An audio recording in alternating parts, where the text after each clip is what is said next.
A paz de Cristo a todos, bem-vindos a mais um vídeo. Nesse vídeo de hoje eu trago a palavra de Deus que está em Mateus capítulo 13, versículo 24 até o 30, e depois eu vou ler do mesmo capítulo 13, do versículo 36 até o 43. E nessa escritura está falando sobre a parábola do joio. E essa parábola, ela é muito forte, ela explica muita coisa, e eu vou ir falando sobre o que Jesus explica na parábola. E tem uma situação que acontece nos dias de hoje que nessa parábola esclarece isso. Nessa parábola esclarece muita coisa que muitas pessoas têm dúvida. Então, primeiro eu vou ler a parábola do joio, onde Jesus fala, né? Então, capítulo 13, versículo 24, fala assim: propôs-lhe outra parábola, dizendo: o reino dos céus é semelhante ao homem que semeia a boa semente no seu campo. Mas, dormindo os homens, veio o seu inimigo, e semeou o joio no meio do trigo, e retirou-se. E quando a erva cresceu e frutificou, apareceu também o joio. E os servos do pai da família, indo ter com ele, disseram-lhe: Senhor, não semeaste tu no teu campo boa semente? Por que tem então joio? E eles lhes disse: um inimigo é quem fez isso. E os servos lhe disseram: Queres, pois, que vamos arrancá-lo? Ele, porém, lhes disse: Não, para que ao colher o joio não arranqueis também o trigo com ele. Deixai crescer ambos juntos até a ceifa. E por ocasião da ceifa direi aos ceifeiros: colhei primeiro o joio, e atai-o em molhos para o queimar, mas o trigo ajuntai-o no meu celeiro. Essa é a parábola do joio. Então, no mesmo capítulo 13, no versículo 36, fala assim: Então, tendo despedido a multidão, foi Jesus para casa, e chegaram a ele os seus discípulos, dizendo: Explica-nos a parábola do joio do campo. E ele respondendo disse-lhes: O que semeia a boa semente é o Filho do homem, Jesus, né? O campo é o mundo, e a boa semente são os filhos do reino, e o joio são os filhos do maligno. O inimigo que semeou é o diabo, e a ceifa é o fim do mundo, e os ceifeiros são os anjos. Assim como o joio é colhido e queimado no fogo, assim será na consumação deste mundo. Mandará o Filho do Homem os seus anjos, e eles colherão do seu reino tudo o que causa escândalo e os que cometem iniquidade, e lançá-los-ão na fornalha de fogo. Ali haverá pranto e ranger de dentes. Então os justos resplandecerão como o sol no reino do seu Pai. Quem tem ouvidos para ouvir, ouça. Então, você vê que Jesus está falando do Apocalipse aqui, né? Ele fala que no retorno dele, como vai ser. Então, mais uma coisa que a gente pode primeiro esclarecer aqui fala assim, no versículo 41, mandará o Filho do Homem os seus anjos, eles colherão o seu reino, tudo o que causa escândalo, os que cometem iniquidade. Primeiro, para quem não compreende o que é pecado de iniquidade é quando uma pessoa, ela peca, ela faz uma coisa que é errada, mas aquele erro ela tá planejando. É diferente de quando, porque todos nós somos pecadores. É diferente de quando um filho de Deus peca, que ele peca sem querer. Ele peca por falha humana. Agora, uma pessoa que tem pecado de iniquidade, primeiro ela já não tem o Espírito Santo. Ela planeja fazer aquele pecado. Como um adultério, sabe? É um pecado de iniquidade, porque um adultério ali, a pessoa, ela planeja, ela tem um homem é casado, ele tem uma amante, então ele planeja fazer aquilo é um pecado de iniquidade, aquela pessoa é filho do diabo, então ela tem demônios dentro dela, e fora que ainda um abismo atrai outro, sabe? Porque já tendo relações ali fora do casamento, já vai ter ligação de alma junto com aquela amante, e daí ele vai dormir com a esposa, com a amante, e aí vira uma bagaceira só. E daí a mulher dele também ele vai destruir toda, ele tá amaldiçoando a família dele. Essa pessoa que vive no adultério, ele tá amaldiçoando os próprios filhos dele, trazendo demônios para dentro de casa. O inimigo vai destruir essa família, porque o homem, ele quis isso, né? Nesse exemplo que eu tô dando. Então, pecados de iniquidade é isso, é quando uma pessoa, ela planeja viver no pecado, ela planeja o pecado, a fazer o pecado ali, a viver o errado, abre mão do que é certo para Deus para viver no que é errado. Então, é só essa explicação que eu queria dar sobre pecados de iniquidade. E então, Jesus fala aqui, vamos para a explicação dele na parábola, né? Ele fala assim: o que semeia a boa semente é o Filho do Homem. Então, ele está tornando as pessoas filhos de Deus, né? Com o sacrifício dele. Todas as pregações dele, o sacrifício na cruz, ele nos tornou filhos de Deus, né? Antes de ele vir para a terra, Jesus era considerado unigênito, único filho de Deus. Então, a morrer na cruz por nossos pecados, ele nos tornou, ele passa a nos tratar. Você vê que na ressurreição dele, ele passa a falar a nós como irmãos. Ele fala do Pai, do nosso Pai, já tratando como o Pai das pessoas que creem nele, né? Quando ele manda buscar avisar os apóstolos da ressurreição dele. Então, você vê que nós nos tornamos co-herdeiros através de Cristo, depois da ressurreição dele, depois da morte da cruz, que ele morre na cruz, nós nos tornamos filhos de Deus, co-herdeiros em Cristo Jesus. Jesus Cristo se torna o primogênito, o nosso irmão mais velho, e é assim que ele passa a nos tratar daí como irmãos. Então, Jesus aqui, ele fala que ele semeia a boa semente. O que semeia a boa semente é o Filho do Homem, dentro da parábola, que é Jesus. O campo é o mundo, né? E a boa semente são os filhos do reino. Então a boa semente são os filhos de Deus. E o joio são os filhos do maligno. Tem pessoas que acham, mas você não pode falar que é filho do diabo. Mas o próprio Jesus falou aqui. O joio são os filhos do maligno. As pessoas que escolhem consumir o pecado são filhos do diabo. Esses que pecam, que cometem o pecado de iniquidade, que escolhem abrir mão da sua vida eterna para consumir o pecado, essas pessoas são filhos do diabo. Deus, ele tem um plano para todos. Deus, ele nos criou, mas ele nos deu o livre-arbítrio. Ele te deu o direito de escolher ser filho ou não. Você crê em Cristo de verdade, você é filho de Deus. Você não crê, então você é filho do diabo. Então você escolhe na sua vida, no seu cotidiano. Não estou dizendo do que você fala, porque falar é bonito. No que você vive da sua vida, no seu dia a dia, na prática, é o que você está dizendo no reino espiritual.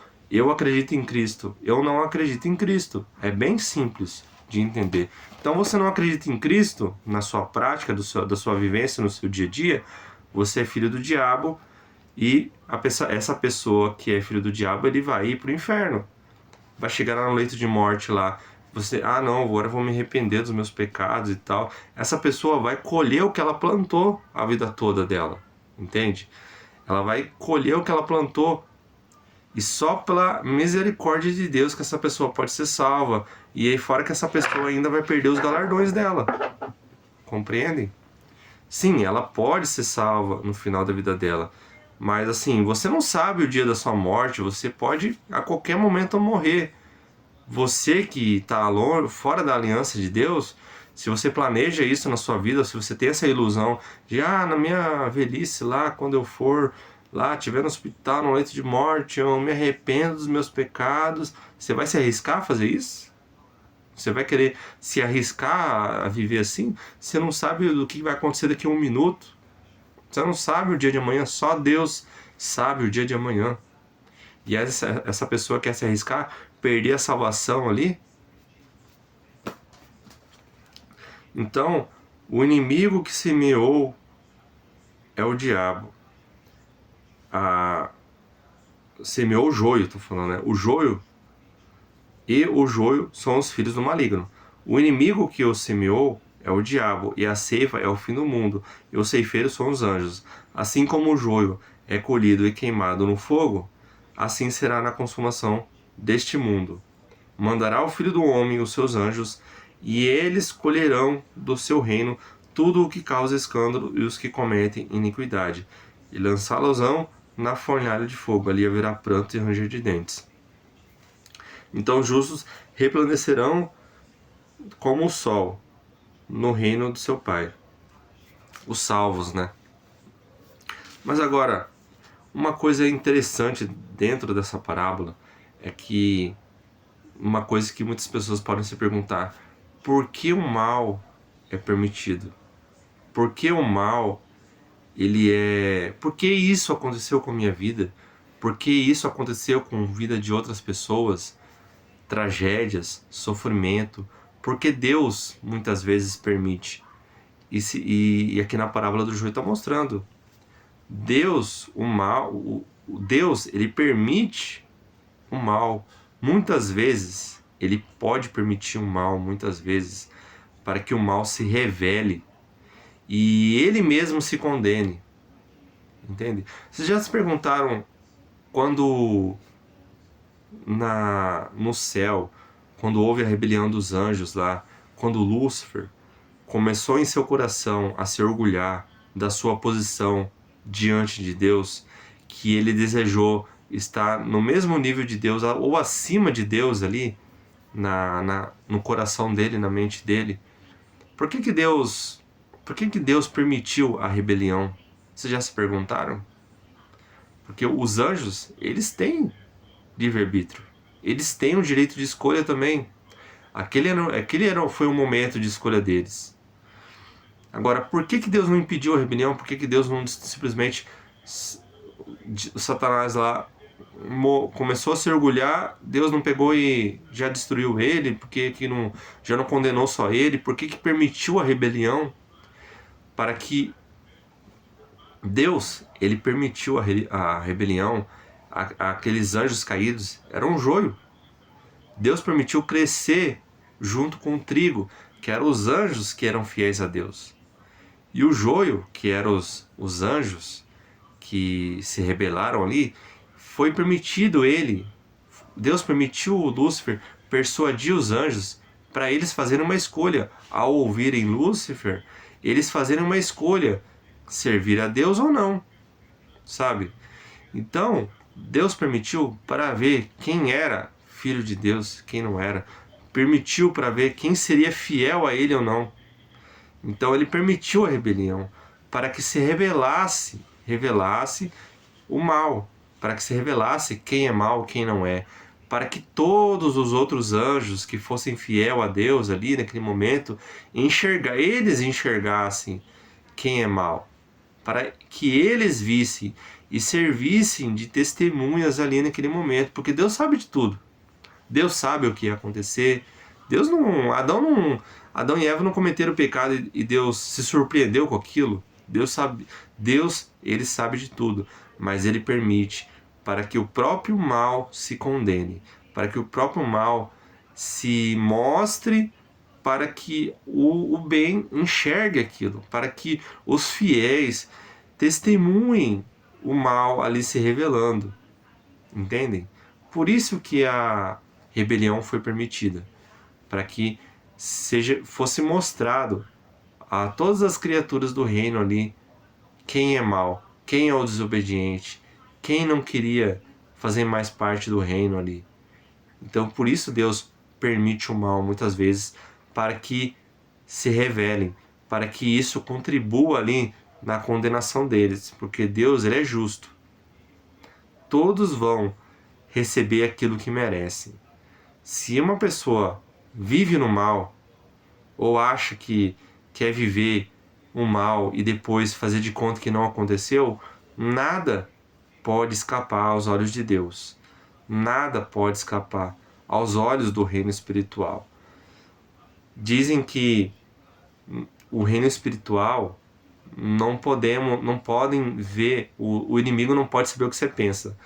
Mas a partir do momento que você consome o pecado na sua mente, isso é revelado no reino espiritual. Isso já é revelado no reino espiritual. Agora, quando é uma conversa com Deus, uma oração na sua mente, isso só Deus vê. Agora, se você consumiu o pecado na sua mente, isso é revelado no reino espiritual. E não existe segredos no reino espiritual. Naquele que é fiel e naquele que é infiel. Tudo é revelado no reino espiritual. E o reino espiritual, ele rege essa vida. Ele é mais real do que a nossa vida. Comparando o reino espiritual com a nossa vida, é como se a nossa vida fosse aquela lembrança de infância, sabe? Aquela coisa quase que você não lembra. Aquele sonho que você quase não lembra depois que acorda, sabe? Então o reino espiritual, ele é mais real que a nossa vida, porque teve que existir primeiro o reino espiritual para existir essa nossa vida carnal aqui. Então é o reino espiritual que rege essa vida. Quando você, só finalizando esse parênteses aqui, quando você consome o pecado na sua mente, não pense que os demônios não estão sabendo disso, não. Porque isso é revelado no reino espiritual, porque aí você vai estar dando a legalidade e a autorização para eles atuarem na sua vida. E mesmo que aquilo esteja na sua mente, aquilo é revelado no reino espiritual. Porque Agora, por que é revelado? Porque o inimigo, ele te deu a sugestão. Então, se você aceitou aquela sugestão, então o inimigo já sabe que você consumiu o pecado. Entende? Quando vem um pensamento que é ruim, o inimigo, ele tá te dando a sugestão. Ó, isso aqui é bom, isso aqui é legal, sabe? Ele tá indo na raiz ali. Então, ele vai observar você. Se você aceitar aquela sugestão dele, então você já consumiu o pecado. Então você já deu a legalidade ao inimigo. Então eles sabem, não existe segredo. Existe segredo quando é uma oração com Deus. Quando é uma oração com Deus, aí só Deus sabe. Os inimigos sabem que aquilo é uma oração, porque eles não estão sabendo ali o que você vai estar pensando. Use isso de estratégia nas suas orações contra o reino das trevas, porque a autoridade foi concedida por Cristo a nós. Então, use de estratégia nas suas orações. Oração na mente. Então, sobre o joio, que Jesus fala do inferno, quando o joio é lançado, né, quando é lançado para queimar o joio, né? Assim como o joio é colhido e queimado no fogo, assim será na consumação deste mundo. Mandará o Filho do Homem aos seus anjos, e eles colherão o seu reino, e eles colherão do seu reino tudo que causa escândalo e os que cometem iniquidade, e lançá-los-ão na fornalha de fogo. Serão lançadas as pessoas que vivem no pecado de iniquidade. Ou seja, as pessoas que vivem no pecado de iniquidade não têm o Espírito Santo. Quem tem o Espírito Santo, esse é considerado um selo de Deus sobre aquela pessoa, selada pelo Espírito Santo de Deus. Então essa pessoa, ela não perde a salvação. Mas os outros que vivem no pecado de iniquidade, esses não estão preocupados com a opinião de Deus sobre a vida deles. Eles estão preocupados com a opinião do homem. Então, preocupados com a opinião do homem, eles vão só esconder os pecados do homem, mas nada é escondido aos olhos de Deus. E essas pessoas serão lançadas no inferno.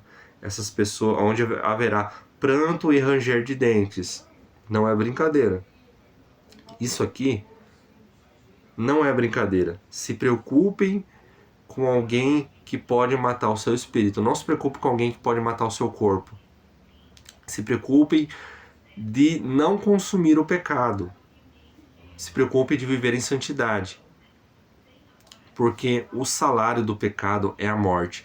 E essa morte que é falada nas Escrituras não é a morte dessa vida aqui carnal.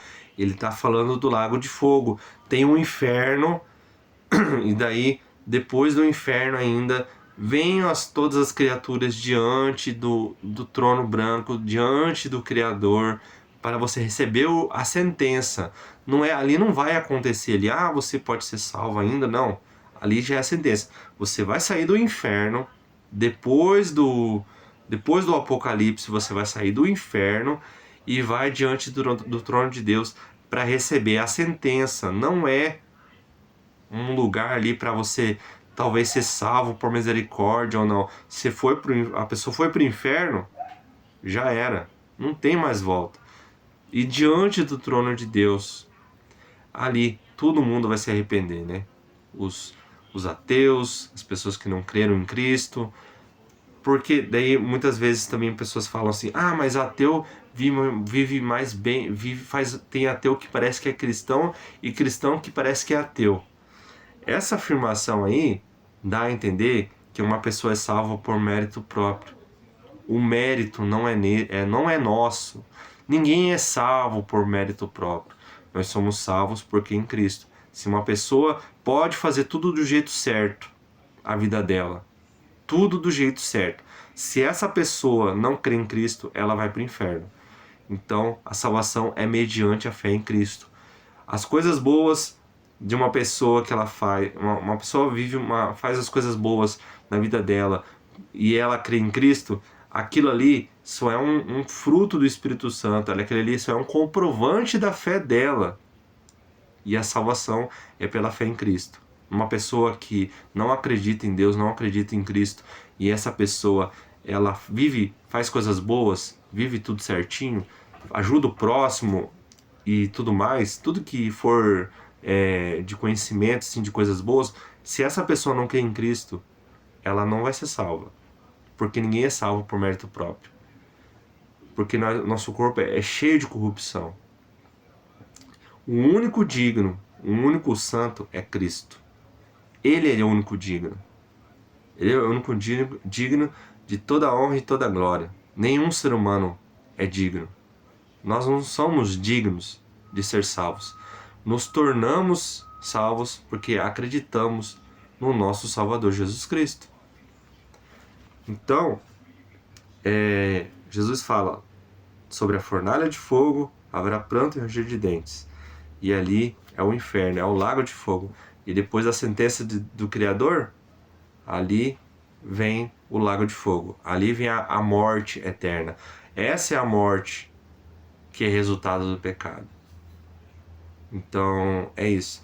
E Jesus vai julgar, fazer o julgamento dos galardões para os salvos, né? E o Criador, a sentença, que eu acredito que o julgamento deve ser o julgamento mais difícil para o nosso Pai, porque Ele tem um plano para cada um, Ele tem um plano para todas as pessoas, Ele nos criou já com um plano, mas a pessoa escolhe rejeitá-lo, ela rejeita a todo momento, rejeita até a sua condenação. Então se arrependa dos seus pecados e creia em Cristo e busque a Deus com todas as suas forças, para que você não perca a sua salvação. Amém? Esse é o vídeo de hoje. Eu sei que eu não tenho boa comunicação, tá? Mas eu tento fazer o meu melhor.